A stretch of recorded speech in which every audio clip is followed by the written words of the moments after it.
दोस्तों, जून 1947 में जब भारत के आखिरी वायसराय लॉर्ड लुईस माउंटबेटन ने भारत की आजादी का खाका तैयार किया तो उसमें भारत में शामिल होने वाली 500 से ज्यादा रियासतों के लिए भी कानून था। इसका नाम था लैप्स ऑफ पैरामाउंटी और ये कानून इतना दिलचस्प और उसी वक्त दिक्कत देने वाला था कि इसकी मदद से भारत में कुछ ऐसी रियासतें निकली जिनके भारत में शामिल होने की कहानियां नॉर्मल से फिल्मी हो गई। तो कानून कुछ ऐसा बनाया गया था कि इसके तहत भारत की आजादी के बाद यहाँ की रियासतों के पास 3 ऑप्शंस थे। पहला ऑप्शन कि वो भारत के साथ जाएं, दूसरा ऑप्शन कि वो नए बने हुए पाकिस्तान के साथ रहें, तीसरा ऑप्शन कि वे ना भारत के साथ जाएं ना पाकिस्तान के साथ बल्कि वो स्वतंत्र रियासत बनकर रहें।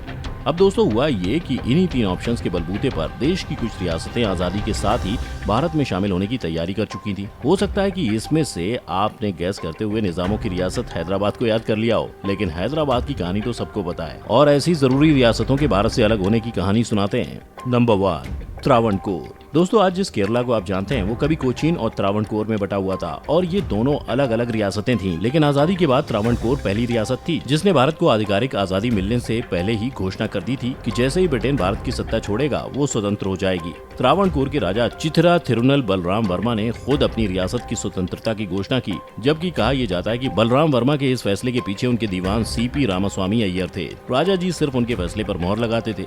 त्रावणकोर को स्वतंत्र रखने के मामले में भी राजा ने ऐसा ही किया। जब सीपी साहब ने कह दिया तो राजा जी बात मान गए और उनकी सहमति के बाद सीपी जमीन पर एक्टिव हो गए और अपनी प्रजा को समझाना शुरू कर दिया। लोग बताते हैं कि सीपी अय्यर ने त्रावणकोर को स्वतंत्र रखने के लिए खूब मेहनत की। रियासत के हर प्रभावी इंसान के साथ उन्होंने मुलाकात की और समझाया कि त्रावणकोर का स्वतंत्र रहना क्यों जरूरी है। उन्होंने अपने भाषणों में त्रावणकोर के लोगों के प्रेम के किस्से सुनाए, लेकिन वो जनता का दिल पूरी तरह जीतने में कामयाब नहीं हुए और बहुत कम संख्या में लोग उनसे सहमत हुए और समर्थन में आगे आए। सीपी को जब इस बात का एहसास हुआ तो उन्होंने तीसरे ऑप्शन से दूसरे ऑप्शन पर शिफ्ट होने की कोशिश की, यानी पिक्चर में आया पाकिस्तान। उन्होंने पाकिस्तान से मदद लेने का प्लान तैयार किया और मोहम्मद अली जिन्ना से नजदीकियां बढ़ानी शुरू कर दी। इतिहासकार रामचंद्र गुहा के मुताबिक स्वतंत्र राष्ट्र का सपना पूरा करने के लिए उन्होंने मोहम्मद अली जिन्ना को भी अपने साथ मिला लिया था। दरअसल सीपी को इस बात का डर था कि भारत सरकार उस पर कार्रवाई करते हुए त्रावणकोर पर कब्जा कर सकती है, लेकिन उनका जो डर था वो हकीकत में बदला और जैसे ही पंडित नेहरू और सरदार पटेल को पता चला कि सीपी पाकिस्तान के कनेक्शन में हैं, उन्होंने नकेल कसनी शुरू कर दी। परेशान होकर सीपी पाकिस्तान की शय पर 20 जुलाई 1947 को ब्रिटिश आला अधिकारी से मिलते हैं और मांग करते हैं त्रावणकोर को स्वतंत्र रहने की परमिशन दें। सीपी ने ये भी मांग की कि भारत सरकार उनकी रियासत पर दबाव बनाने के लिए उन पर बैन लगा सकती है, इसीलिए उसे रोका जाए और त्रावणकोर की मदद की जाए। सीपी को उम्मीद थी कि उसे मदद मिलेगी क्योंकि अंग्रेजों की नजर त्रावणकोर में मौजूद कीमती मोनाजाइट के भंडार पर थी। वो उसे अपना बनाना चाहते थे। सीपी को लग रहा था अंग्रेज इस एस्टेट के लालच में उनकी तरफ फैसला सुनाएंगे। आपको बता दें कि मोनाजाइट इसलिए कीमती था क्योंकि इससे निकलने वाले थोरियम का प्रयोग परमाणु ऊर्जा बनाने में किया जा सकता था और खुद को ताकतवर बनाया जा सकता था। लेकिन इतना दिमाग और मेहनत के बावजूद अफसोस सीपी अंग्रेजों को मनाने में कामयाब नहीं हुए और माउंटबेटन ने उनकी मांग अस्वीकार कर दी। ये सीपी के लिए बड़ा झटका था, लेकिन वो हार मानने को तैयार नहीं था। उसके सिर पर त्रावणकोर को स्वतंत्र बनाने का भूत सवार था, लेकिन त्रावणकोर की जनता सीपी के मंसूबे समझ गई और उसके खिलाफ खड़ी होने लगी थी। जनता का आक्रोश सीपी के खिलाफ उस वक्त बढ़ गया जब पुनपरा वायलार विद्रोह में उसके इशारे पर कई आम लोग मार दिए गए थे। इतिहासकार मानते हैं कि सीपी किसी भी तरह से जनता का विद्रोह कुचल देना चाहता था, लेकिन उसका दांव उल्टा पड़ गया और देखते ही देखते त्रावणकोर में गृह युद्ध छिड़ गया, जिसके बाद कुछ ही समय में विद्रोहियों ने सीपी को अपना निशाना बनाया और उस पर जानलेवा हमला कर दिया। कहते हैं 25 जुलाई को सीपी एक म्यूजिक फेस्टिवल में हिस्सा लेने जा रहे थे। इसी दौरान रास्ते में उन पर हमला हो गया। एक युवक ने उन पर धारदार हथियार से कई वार किए। सीपी का चेहरा पूरी तरह से बिगड़ गया। जैसे तैसे उसकी जान बच गई थी, लेकिन उसे लंबे समय तक अस्पताल में भर्ती रहना पड़ा था। मौत के मुंह से वापस आने के बाद सीपी को एहसास हो गया कि वो गलत थे, इसीलिए उन्होंने अस्पताल से ही 28 जुलाई 1947 को अपने राजा को एक पत्र लिखकर भारत में जुड़ने की इच्छा जाहिर की। इस तरह 30 जुलाई 1947 को ये रियासत भारत का आधिकारिक हिस्सा बन गई, जिसे बाद में कोचीन के साथ मिलाकर केरल राज्य बना दिया गया। नंबर 2, भोपाल। वही कानून, वही कहानी और 3 ऑप्शन, जिसमें रैंचो बनने आए भोपाल के नवाब, जिनका कहना था कि वो कुछ अलग करके रहेंगे। अलग इसलिए क्योंकि साल 1926 में भोपाल के नवाब बने हमीदुल्ला खान मुस्लिम लीग के एक्टिव मेंबर थे और 1930 से 1932 में हुए राउंड टेबल कॉन्फ्रेंस में खास प्रतिनिधि भी चुने गए थे। उस दौर में मोहम्मद अली जिन्ना और हमीदुल्ला खान की दोस्ती और वफादारी के किस्से गूंजते थे। बावजूद इसके साल 1947 में जब भारत और पाकिस्तान में से किसी एक को चुनने की बात आई तो हमीदुल्ला ने कश्मीर, हैदराबाद, सिक्किम जैसी रियासतों की तरह खुद के लिए एक स्वायत्त यानी कि थर्ड ऑप्शन चुना। जिससे वो भोपाल को एक इंडिपेंडेंट स्टेट बनाने की फिराक में लग गए। भोपाल के स्वतंत्र रियासत बने रहने की हमीदुल्लाह की अपील को माउंटबेटन ने खारिज कर दिया और लिखा था कि दो देशों के बीच में एक छोटी सी रियासत कैसे स्वतंत्र स्टेट बनकर रह सकती है, क्योंकि आजादी का दिन पास आ रहा था। इसलिए रियासतों के नवाबों के लिए किसी एक विकल्प के साथ जाना मजबूरी हो गया था, यानी ऑप्शन इंडिया या ऑप्शन पाकिस्तान। अब ऐसे माहौल में जब भोपाल के नवाब हमीदुल्लाह ने जाना कि उनके दोस्त और कुछ रियासतें भारत में शामिल हो रही हैं, तो साल 1947 में उन्होंने भी भारत में शामिल होने में अपनी सहमति दर्ज कर दी। हालांकि कुछ समय तक हमीदुल्लाह इसी कोशिश में लगे रहे कि भोपाल रियासत एक स्वतंत्र रियासत बनकर उभरे। इसीलिए आपको ये जानकर हैरानी होगी कि आजादी के 2 साल तक भोपाल में भारत के झंडे की जगह वही नवाबी झंडा फहराया जाता रहा था। इस दौरान हमीदुल्लाह ने भारत सरकार के साथ बातचीत के दौरान भोपाल को एक स्वतंत्र राज्य घोषित करने की वकालत की कोशिशें जारी रखी।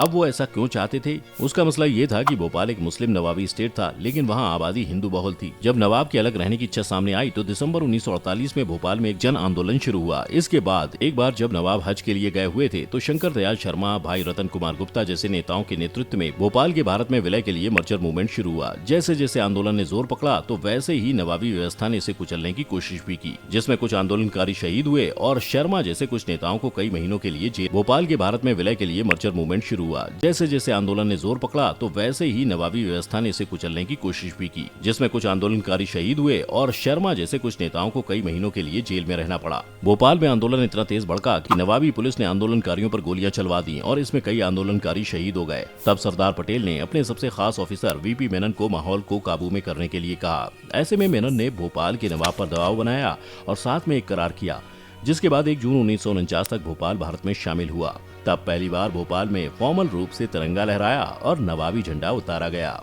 नंबर 3, जूनागढ़। जूनागढ़ गुजरात का एक छोटा सा शहर है। 15 अगस्त 1947 को अंग्रेजी शासन से देश को आजादी मिली। तब यह काठियावाड़ के प्रमुख राजवाड़ों में से एक था। करीब 3,337 वर्ग मील में फैले जूनागढ़ की आबादी 1941 की जनगणना के मुताबिक 6,70,719 थी, जिसमें 80% जनसंख्या हिंदुओं की थी। लेकिन जूनागढ़ के पोर्ट वेरावल और कराची के बीच की दूरी 300 मील है। ऐसे में फिर वही 3 ऑप्शन सामने आए। आजादी की शर्तों के मुताबिक जूनागढ़ के नवाब मोहम्मद महाबत खान जी तृतीय ने भारत में विलय से आनाकानी की। माने वो अपने रजवाड़े का पाकिस्तान में विलय करना चाहते थे। उनकी दलील थी कि भले ही जूनागढ़ 3 तरफ से भारत से घिरा है, लेकिन एक तरफ से अरब सागर के रास्ते वो कराची से जुड़ा है। अब ये मुद्दा कितना सीरियस हो गया था, उसका अंदाजा आप इस बात से लगा सकते हैं कि पाकिस्तान में आज भी इस बात की चर्चा है कि भारत के तब के गृह मंत्री सरदार पटेल ने पाकिस्तान को जूनागढ़ के बदले कश्मीर छोड़ने का भी ऑफर दिया था। यानी कि एक तरह से देखें तो जूनागढ़ को भारत सरकार भी उस शिद्दत के साथ भारत में शामिल करने में नहीं लगी हुई थी। लेकिन जिन्ना के दिमाग में कश्मीर ऐसा बसा हुआ था कि मानो उन्होंने पाकिस्तान बनाया ही इसलिए था ताकि कश्मीर को अपने कब्जे में ले सकें। इसलिए उनको लगा कि वो कश्मीर तो लेंगे ही और जूनागढ़ को भी लेकर रहेंगे। इसी गलतफहमी में पाकिस्तान सरकार ने सितंबर 1947 को जूनागढ़ को पाकिस्तान में मिलाने के मर्जर लेटर पर साइन कर दिया। ऐसे माहौल में जब जूनागढ़ हाथ से जाने लगा तब भारत सरकार ने समझदारी के साथ कदम बढ़ाया और नवाब का मन बदलने की कोशिश की। भारत सरकार के गृह सचिव वीपी मेनन ने नवाब को चिट्ठी लिखकर कहा कि वो पाकिस्तान के साथ अपने राजवाड़े के विलय का फैसला वापस लें। हालांकि नवाब ने चालाकी दिखाते हुए कह दिया कि अब वो कुछ नहीं कर सकते, जो भी करना है वो पाकिस्तान ही करेगा। भारत सरकार ने इस मुद्दे पर पाकिस्तान को समझाने की कोशिश भी की कि आखिर वो भारत से घिरे इलाके पर शासन कैसे कर पाएगा। प्रधानमंत्री पंडित जवाहरलाल नेहरू के साथ साथ गवर्नर जनरल माउंटबेटन ने पाकिस्तान के गवर्नर जनरल मोहम्मद अली जिन्ना और प्रधानमंत्री लियाकत अली खान से इस संबंध में कई बार बात की। हालांकि बात नहीं बनी। जब पाकिस्तान नहीं माना तो भारत को अपनी उंगली टेढ़ी करनी पड़ी और भारत सरकार ने जूनागढ़ की सभी सीमाएं बंद कर दी। भारत की तरफ से दबाव बनते ही नवाब पूरे परिवार के साथ अक्टूबर 1947 के आखिरी दिनों में कराची पहुंच गए। इससे पहले सितंबर महीने में ही गुजरात के उसी काठियावाड़ के कुछ राज्यों में कांग्रेस नेताओं ने मिलकर मुंबई में अर्जी हुकूमत के नाम से जूनागढ़ की पैरेलल गवर्नमेंट का गठन कर लिया था। और अर्जी हुकूमत के स्वयंसेवक जब जूनागढ़ की तरफ बढ़ने लगे तो वहां के दीवान शाहनवाज भुट्टो ने डर के मारे भारत सरकार को पत्र लिखकर जूनागढ़ का प्रशासन संभालने की गुहार लगाई। आपको बता दें कि वहां के दीवान शाहनवाज कराची के थे, जिनके पुत्र जुल्फिकार अली भुट्टो और पोती बेनजीर भुट्टो बाद में पाकिस्तान की प्रधानमंत्री बनी। खैर, दीवान साहब के कहने पर भारत सरकार ने जूनागढ़ का प्रशासन संभाल लिया और 9 नवंबर 1947 को राजकोट के कमिश्नर M.N. बुच जूनागढ़ पहुंच गए। इस पर पाकिस्तान शोर शराबा करने लगा। उसने जूनागढ़ से भारतीय सैनिकों की वापसी की मांग की। तब भारत ने कहा कि उसने जूनागढ़ पर कब्जा नहीं किया है, बल्कि वहां अफरा तफरी के माहौल पर नियंत्रण पाने के लिए सेना भेजी है। अभी भी माहौल जब क्लियर नहीं हो रहा था कि ये राज्य किसके हिस्से में जाएगा, तब भारत ने वहां जनमत संग्रह करवाने का ऑफर दिया, लेकिन पाकिस्तान ने इसे ठुकरा दिया। हालांकि भारत ने जूनागढ़ के गवर्नमेंट एडमिनिस्ट्रेशन में स्थिरता आते ही 20 फरवरी 1948 को जनमत संग्रह करवाया। इसमें कुल 1,90,870 वोटर्स ने भाग लिया, जिनमें सिर्फ 91 ने पाकिस्तान के सपोर्ट में वोट किया। बाकी सभी ने जूनागढ़ के भारत में विलय का सपोर्ट किया। इस तरह भारत ने एक और रियासत को अपने में मिला लिया।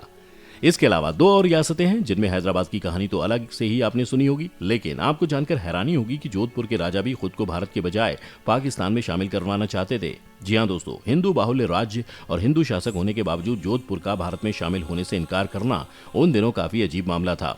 दरअसल पाकिस्तान के बॉर्डर पर होने के कारण जोधपुर के राजा को पाक पीएम ने कई ऑफर दिए थे, जिसके बाद जोधपुर के राजा ने पाकिस्तान में शामिल होने का मन बनाया।